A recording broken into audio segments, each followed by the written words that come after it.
Hello, good morning students. Today we are going to start third sum in this chapter. The balance sheet of J Limited as on 31st March 2020 was as follow. Share capital માં જોઈએ તો equity share each of ₹100 per share 90 paid up. તો આજના દાખલાનો the first twist point it's here. Equity share only 90 paid up, each of 100 but paid up only 90. First of all, number of share we can find out easily. Number of equity share, because we need number of share for find out intrinsic value. Total paid up capital 18 lakh, total capital 18 lakh and per share paid up only 19. So 18 lakh divided by 90, it means 20,000 share. Okay, number of share 20,000. It's not compulsory to show calculation, but some students have a doubt how 20,000 will become, so that I will show this calculation. Okay, next 15% preference capital, general reserve, debentures, creditor, bills payable, then land, furniture, investment, debenture discount. Debenture discount, it's a fictitious asset. Fictitious asset. I have already told about that. While calculating total asset in net asset, we consider all asset except fictitious asset like debenture discount, then share discount, preliminary expenses, advertisement suspense. Okay, we did not consider this fictitious asset while calculating total asset in net asset. Stock, debtors and cash balance. Okay, so first of all, look at the other points. The company's total annual profit of last 4 years after deducting tax at 50% is ₹54,75,000. For the last 4 years, company has been transferring 20% of profit after tax its general reserve every year. So it's a new point for today's sum. આજના દાખલાનો નવો point આવ્યો છે, general રિઝર્વમાં 20% profit transfer કર્યો છે. Second, goodwill of the company has been valued to 70. The present market value of asset of the company is considered 3 times than its book value. The other new point for today, that is present market value of asset of the company is considered 3 times than its book value. And last, expected rate of return on capital employed is 20%. Find out fair value. તો આજના દાખલામાં જો twist point કહેવાય, there are total 3 twist point in today's sum. The first one is paid up capital, not fully paid up, partly paid up. The first twist point is here. Second one is general reserve, and third one is present market value of asset considered 3 times. Okay, તો ત્રણ twist point આજના દાખલામાં આપણે જોવાના છે. તો start કરીએ આપણે સમ જે પ્રકારે શરૂઆત કરીએ તે સૌથી પહેલા આપણે ફાઇન્ડ આઉટ કરીશું ઇન્ટ્રિન્સિક વેલ્યુ. ઇન્ટ્રિન્સિક વેલ્યુ માટે we will find out net asset, અને નેટ એસેટ માટે આપણે દરેક asset we will consider all asset accept fictitious asset. To look at land, furniture, investment, stock, debtors and cash. Land, furniture, investment, stock, debtor and cash. And the one also goodwill. Okay, and liabilities માં જોઈએ તો debentures, creditors and bills payable. There are 3 liabilities. Okay, now value. Goodwill is given to 70. Land is 6 lakh. Okay, and the point number 3, the present market value of asset. Present market value of asset, here they called asset, not specify which asset, only told asset. Means આપણી પાસે જેટલી પણ asset છે, બરાબર છે, we have any asset. Okay, the present market value of asset, આપણી પાસે જે પણ અસેટ હશે of the company is consider 3 times than its book value. આપણે બુક વેલ્યુ તેને કેટલી કન્સિડર કરીશું? 3 times. ઓકે, તો સૌથી પહેલા લેન્ડ છે ને આપણે 3 times કન્સિડર કરીશું, એટલે મલ્ટીપ્લાય બાય 3 કરીશું. ફર્નિચર છે ને પણ મલ્ટીપ્લાય બાય 3 કરીશું. ઇન્વેસ્ટમેન્ટ છે ને પણ મલ્ટીપ્લાય બાય 3 કરીશું. ફિક્ટિશિયસ છે તો આપણે કન્સિડર નહીં કરીશું. દેન સ્ટોક એ પણ મલ્ટીપ્લાય બાય 3 થશે. ડેટર્સ એન્ડ કેશ એમાં પણ મલ્ટીપ્લાય બાય 3. તો કેશ એન્ડ ડેટર્સમાં મલ્ટીપ્લાય બાય 3 નહીં થશે. વાય શા માટે? અહીંયા સ્પષ્ટ કહ્યું છે the present market value of asset 3 times then its book value. એટલે જેટલી પણ asset છે, okay, they don't specify which asset, means we will consider every asset. તો જેટલી પણ asset હશે આપણે એને 3 times કરી દઈશું. okay, to land, furniture, investment, stock, okay, we land, furniture, investment, stock આ દરેકમાં આપણે 3 times consider કર્યું, but debtors and cash balance માં આપણે 3 times by multiply by 3 નહીં કરીશું. why? reason is that suppose you have a cash balance in your pocket 50,000, તમારા પોકેટમાં 1500 rupees છે.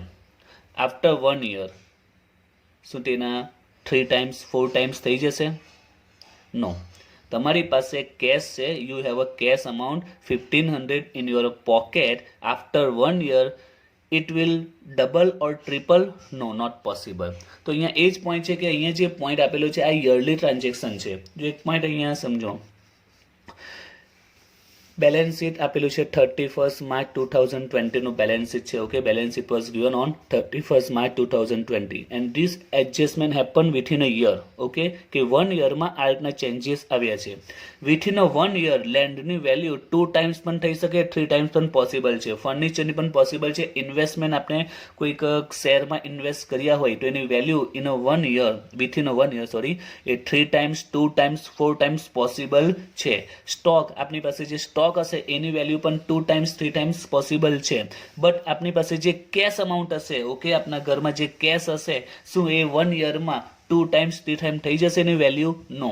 આપણી પાસે ગોડાઉનમાં જે સ્ટોક હશે, okay, we have a stock 1 lakh in our godown and we don't do anything to stock, means selling, purchase, we doesn't do any activity. 1 lakh no stock આપણી પાસે ગોડાઉનમાં છે, 1 lakh નો સ્ટોક ગોડાઉનમાં છે, આપણે કોઈ ઇફેક્ટ કઈ ચેન્જીસ એક્ટિવિટી કરતા નથી. આફ્ટર વિથિન અ 1 year માર્કેટમાં પ્રાઇસ વધી ગઈ, ઓકે, સ્ટોકની વેલ્યુ વધી ગઈ તો એ 1 લાખના સ્ટોકના 2 લાખ પણ થઈ શકે, 3 લાખ પણ પોસિબલ છે. બટ આપણી પાસે જો કેશ હશે, ઓકે, ઘરમાં 1 લાખની કેશ છે તો વિથિન અ 1 year શું એના 2 લાખ 3 લાખ પોસિબલ છે?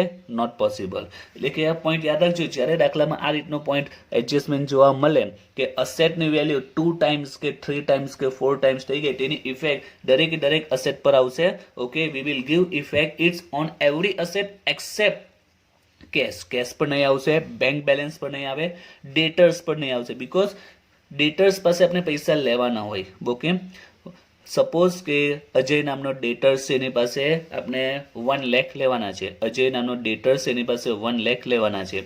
વિથિન અ 1 year શું તેના 2 lakh 3 lakh થઈ જશે? જો આપણે 10% 20% ઇન્ટરેસ્ટ કેલ્ક્યુલેટ કરીએ તો પણ વિથિન અ 1 yeરમાં 2 lakh 3 lakh નહીં થાય. ક્લિયર? તો ડેટર્સ પાસે આપણે પૈસા લેવાના સિમ્પલ છે. જ્યારે કોઈ વ્યક્તિ પાસે આપણે પૈસા લેવાનો હોય તેની અમાઉન્ટ 1-2 વર્ષમાં 2-3 ગણી ન થઈ શકે, પોસિબલ નથી એમ. કારણ કે એની પાસે આપણે પૈસા લેવાના છે તો અમાઉન્ટ ડાયરેક્ટ 2-3 ગણી થોડી થઈ જવાની છે. 2 times 3 times વિથિન અ 1 year પોસિબલ નથી. જ્યારે લેન્ડ, ફર્નિચર, સ્ટોકની માર્કેટમાં વેલ્યુ રાતોરાત, ઓકે, વધી ઘટી શકે છે. બટ ડેટર્સ છે, તેનો બીઆર છે, કેશ છે, બેંક છે, આ એક જ દિવસમાં, એક જ યરની અંદર 2-3 times પોસિબલ નથી. ક્લિયર? તો જ્યારે ક્વેશ્ચનમાં આ રીતનો પોઈન્ટ તમને આપેલો હોય કે એસેટની વેલ્યુ 3 times થઈ જાય, 2 times થઈ જાય, 4 times, તો it will effect only fix asset, effect only fix asset, then investment and in current asset only inventories. Okay, તો જ્યારે 2 times 3 times નો પોઈન્ટ આવે તો એની ઇફેક્ટ કોના પર આવશે? તો ફિક્સ એસેટ પર આવશે, ઇન્વેસ્ટમેન્ટ પર આવી શકે, અને ઇન્વેન્ટરી કરંટ એસેટમાં ફક્ત ઓનલી ઓન સ્ટોક. ડેટર્સ હોય, બીઆર હોય, કેશ હોય, બેંક હોય, એના પર 2 times 3 times પોસિબલ જ નથી, એટલે એના પર ઇફેક્ટ આવશે નહીં. તો બસ દાખલામાં આપણે એ જ કામ કરીશું. તો લેન્ડ 6 lakh છે ને 3 times કરીશું એટલે આવશે 18 lakh. ફર્નિચર 4 lakh છે ને 3 times કરીશું 12. ઇન્વેસ્ટમેન્ટ 5 છે, 3 times 15 lakh. સ્ટોક 480 છે અને 3 times 14,40,000. ડેટર્સ 260 છે, 3 times નહીં થશે, એઝ ઇટ ઇઝ આવશે. એન્ડ કેશ એ પણ 3 times એની ઇફેક્ટ નહીં આવશે, એઝ ઇટ ઇઝ આપણે કન્સિડર કરીશું.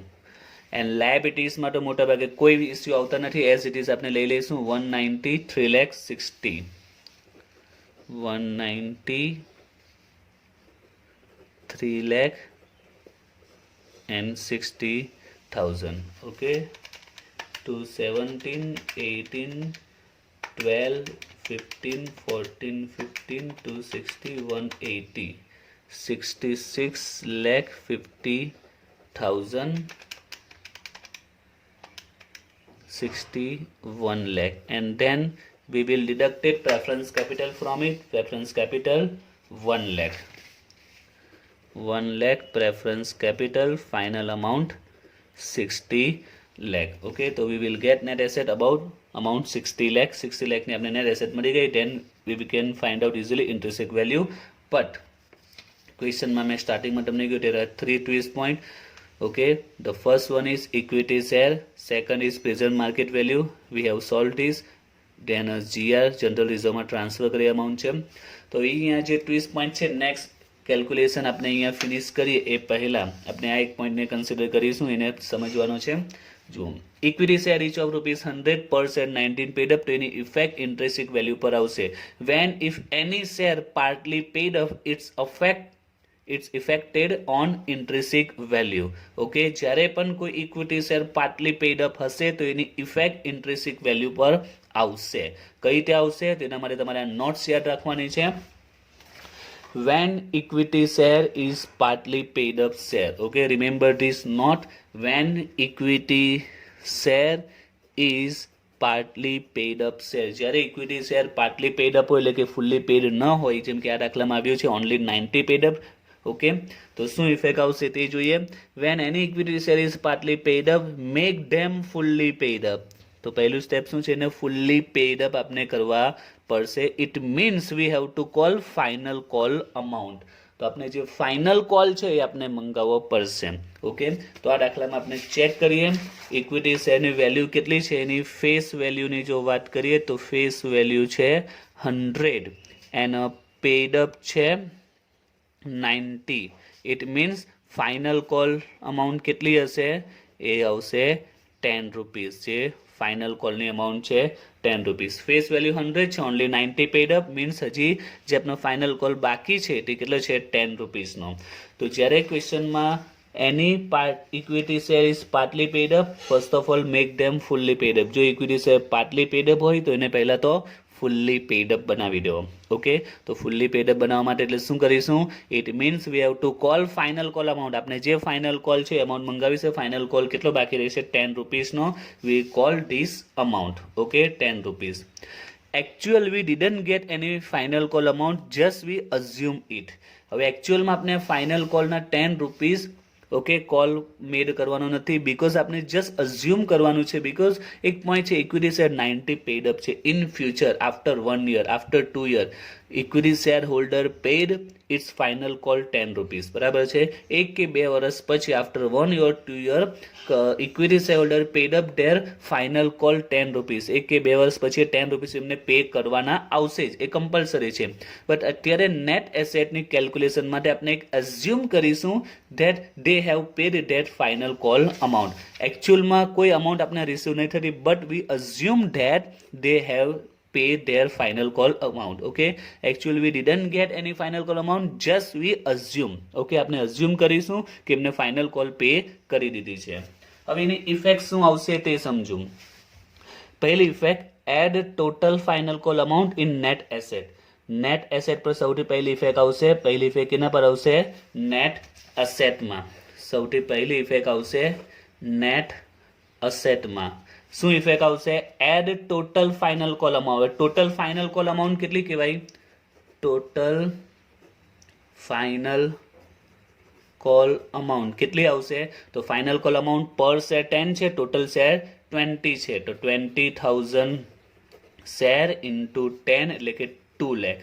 એ 2 લાખને આપણે શું કરીશું, એડ કરીશું. આ એની પહેલી ઇફેક્ટ.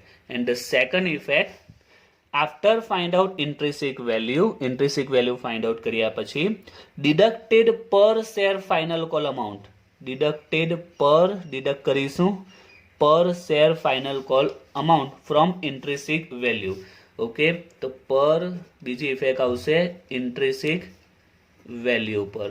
એમાં શું કરીશું, per share final call amount. તો per share final call amount કેટલી છે 10, એને આપણે શું કરવાનું છે ડિડક્ટેડ કરીશું. Per share final call 10 rupees આપણે ડિડક્ટેડ કરીશું. તો આ ઇફેક્ટ યાદ રાખજો. When any equity share is partly paid up, જ્યારે કોઈ પણ ઇક્વિટી શેર અધૂરા ભરપાઈ હોય, ઓકે, ફૂલ્લી પેડ અપ ન હોય, ત્યારે તમારે શું કરવાનું છે? First of all make them fully paid up. It means we have to call final call amount. આ ક્વેશ્ચનમાં જોઈએ તો ફેસ વેલ્યુ 100 છે, પેડ અપ 90 છે, તો ફાઇનલ કોલ અમાઉન્ટ થશે 10 rupees. Final call amount 10 rupees. એની ઇફેક્ટ ક્યાં આવશે તે? તો એડ કરવાની છે total final call amount. Total final call amount add કરીશું તો ટોટલ કેટલી અમાઉન્ટ થશે? ફાઇનલ કોલ 10 રૂપીસ છે, શેર છે 20,000. It means total final call amount 2 lakh. એ આપણે એડ કરીશું in net asset. And after find out intrinsic value, બીજી ઇફેક્ટ ક્યાં આવશે? ઇન્ટ્રિન્સિક વેલ્યુમાં એમાં શું કરીશું? Deducted per share final call amount. તો per share final call amount, તો per share final call amount 10 rupees, એને આપણે શું કરીશું? Deducted from intrinsic value. જે ઇન્ટ્રિન્સિક વેલ્યુ મળશે એમાં ડિડક્ટ કરીશું. આપણે એન્ટ્રી આપીએ એટલે ખ્યાલ આવી જશે. ઓકે, તો we have get net asset 60 lakh, but we have to add here final call. Okay, 20,000 share ને દરેક પર 10 રૂપીસ ફાઇનલ કોલ બાકી છે. તો 20,000 ઇન્ટુ 10 એટલે કે આપણે 2 લાખ એડ કરીશું. તો we get net asset 62 lakh.